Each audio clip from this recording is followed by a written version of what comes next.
Hello everyone, welcome to Type 1 Gamer. Hi Oddish. I am just going to sit here and I'm going to talk about this thing. Do you know what it is? No, it's not a Nintendo Switch. It's the 3DS. This is the revised edition of the 3DS, but I did get one at launch. I was really excited about this console when it came out because I actually got to go to a preview event which a friend of mine from university had been invited to. And he took me as kind of like a +1 situation. And that was really cool. I got to play like Ocarina of Time 3D early, and that just got me so keen to buy one of these things. So I was on it. And then, of course, for the first like 6 months, there wasn't much to play. But then there was loads to play. And nowadays, this is actually maybe one of my favorite consoles. It's just got so many great games on it. So we'll take a look at that in a moment. But I also have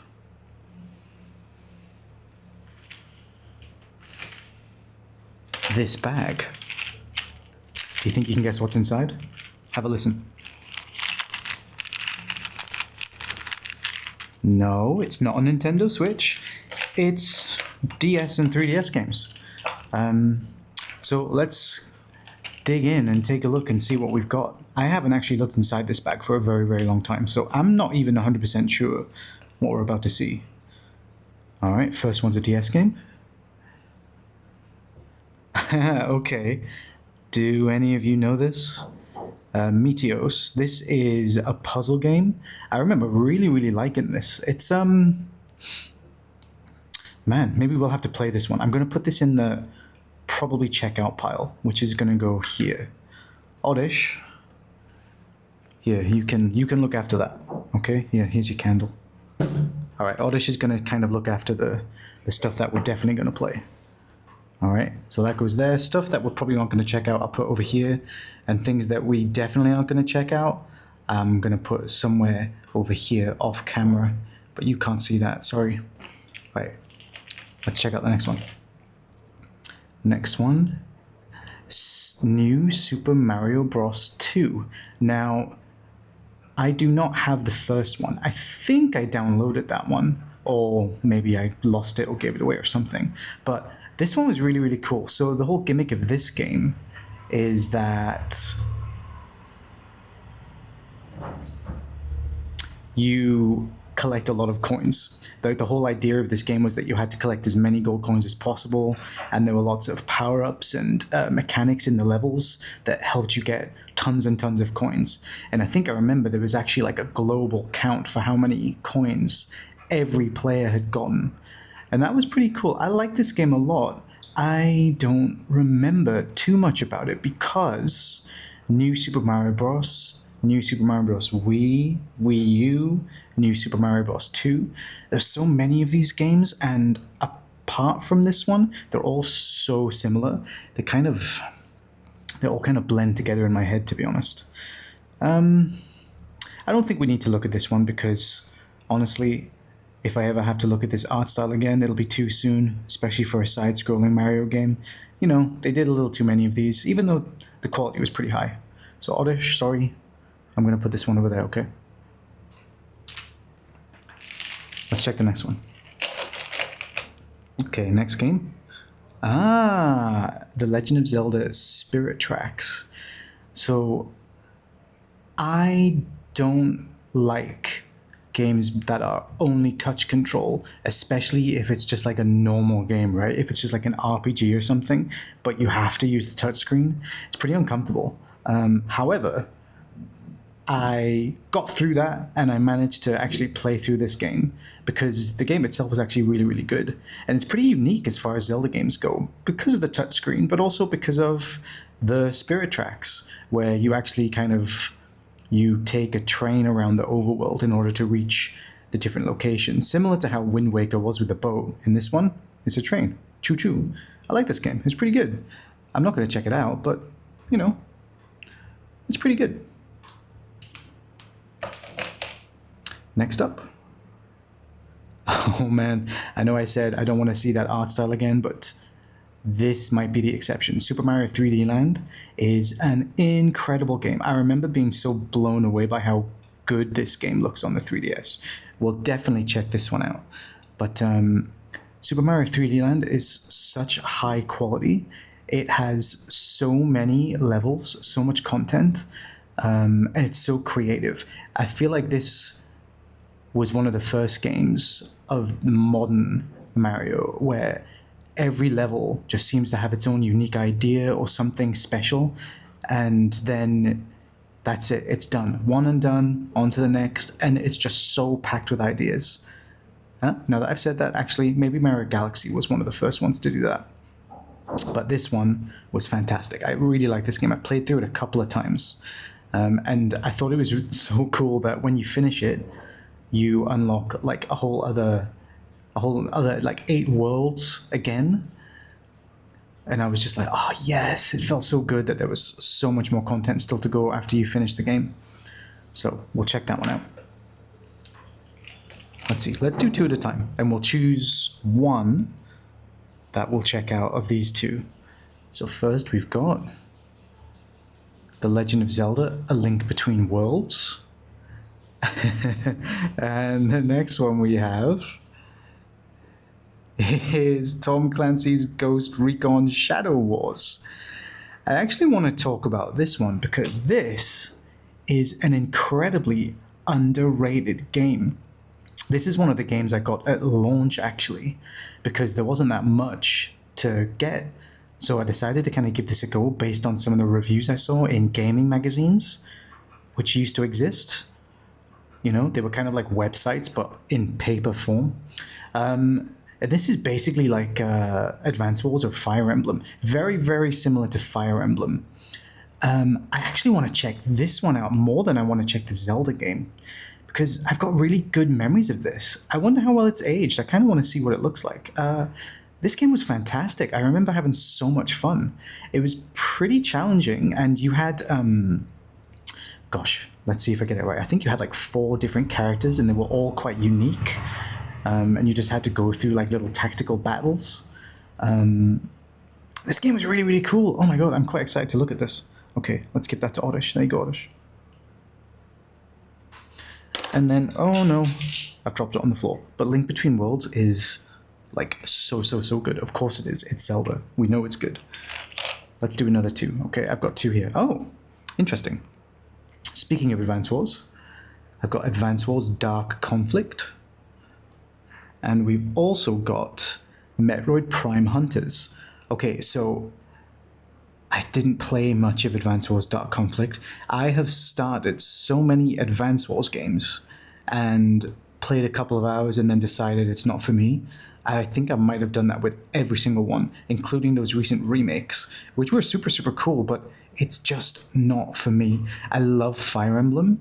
I love that you have like your unique characters, and I just don't like Advance Wars. You know, the whole thing that you have to like manufacture units, and you have to capture like plants and make units in order to win the war. It had never really gelled very well with me. I'm going to put this in the no thank you pile. Let's just pop that over there. But then Metroid Prime Hunters, this game is so cool. I must have played like 100 hours of the multiplayer in this. Totally unbalanced, completely ridiculous. But what a weird little anomaly. Nintendo, well, I guess Splatoon was the next like multiplayer shooter that they made after this. This game is really unique. Obviously, again, the thing that really drew me into this was I like Metroid Prime a lot. Everyone does. If you've played it, you like it a lot. But just how good this looked for a DS game, I thought was unbelievable. It blew my mind as a kid. I couldn't quite comprehend that they could make this run on a little thing like this big. Of course, this is the 3DS. This was a DS game, which made it even more impressive, you know? I have really fond memories of the multiplayer in this game. I don't think the story mode was great. There was a lot of shooting at tiny little targets. Lots of backtracking and repetition. Of course, you know, that's a whole thing with Metroid, but in this case, there was like a lot of it. But yeah, maybe we'll check that out. I'm going to put that in the maybe pile. That's just in Oddish's, and we don't need to say where. You can see where that went. Okay. Oddish? There you go. You alright? Alright, let's see. We've got... Okay, I think we've done about half of them. Let's check out what we've got next. Ah, okay. So we have Majora's Mask 3D, and we have Donkey Kong Country Returns 3D. Now, these are both very, very good. Majora's Mask, I'm so sorry. I've never finished it. At the time when I was playing it, I guess I just felt like it was a little bit too hard. Maybe. I don't know. But the atmosphere of Majora's Mask is maybe unbeaten in video games. There's something about that big moon up in the sky getting slowly closer, and just the way that you repeat those 3 days and the detail and the depth of all the different things that the characters do. I recall there's like a diary system in this one where you can kind of keep track of where every character is at any given time, and it made it a lot easier to play than the N64 one. And of course, it uses the same engine as the Ocarina of Time 3D remake, so it looks really good too, and the 3D works really well in this game. But we're going to check out Ocarina of Time, so I don't think we need to look at this one. Let's pop this over here. Shoo! Now, I think this might be my favorite platformer, potentially.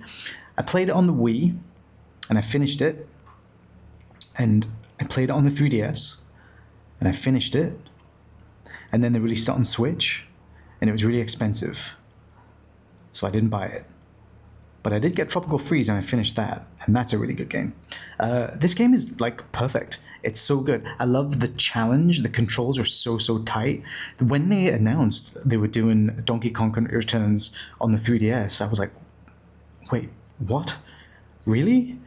And my memory of this is that it actually works really well, and it looks pretty good. We'll find out if that's true, because this is one of the ones that we'll check out. But I really highly recommend this game. If you haven't played it, you should definitely get the Switch version. This game is, like, flawless. It's brilliant. It's so much fun. There you go, Oddish. You'll like that one. Okay. Let's see. Oh, okay. I've got 3 DS games, and they're all incredibly different. Okay, so we've got Pokemon White version 2. We've got Sonic and Sega All-Stars Racing. Yes, that was on the DS. Yep. And then I've got Pack and Roll. And you might be surprised to know, I think Pack and Roll is probably my favorite out of these 3, maybe. I definitely have the strongest memories of this one. This game is really cool. Now, I did say earlier, I don't like games where you only use the touchscreen, but this one is a little different. We'll definitely play this one. I'm going to say that right now. That's the one that we'll play. So we'll talk about that later. It's really cool. Sonic and Sega All-Stars Racing, the thing I have to say about this one is that it actually looks pretty good for like a 3D racing game. I imagine, I would speculate that it doesn't look that good these days. If I put it in now, and then I listened to myself say that just a few seconds ago, I'd be like, what are you talking about? This looks awful. But, you know, for a DS game, you always have to remember, you know, this is back when portable games had to be completely different because portables weren't able to do what like a Nintendo Switch can do, right? So it actually looks really good for what it is. And then, of course, Pokemon White version 2 is Pokemon. I am a big Pokemon fan. You know, I agree that they could easily do better than they do right now. But at the same time, Pokemon is just always a lot of fun to play. And I think that Pokemon White and Black were really cool games. And then they did Pokemon White and Black 2, and they were actually like even better, which is a big surprise. You know, usually they would bring out like Gold, Silver, and then they would do the Super version, right? Platinum, I think that one was. You know, they would do Ruby, Sapphire, and then Emerald, which was like the better version of those 2 games. Whereas in this case, Pokemon Black and White, Pokemon Black and White 2. And they were a lot more different than those kind of like super versions used to be. This game is really, really good. I have fond memories of this. We're not going to play it, but I like it.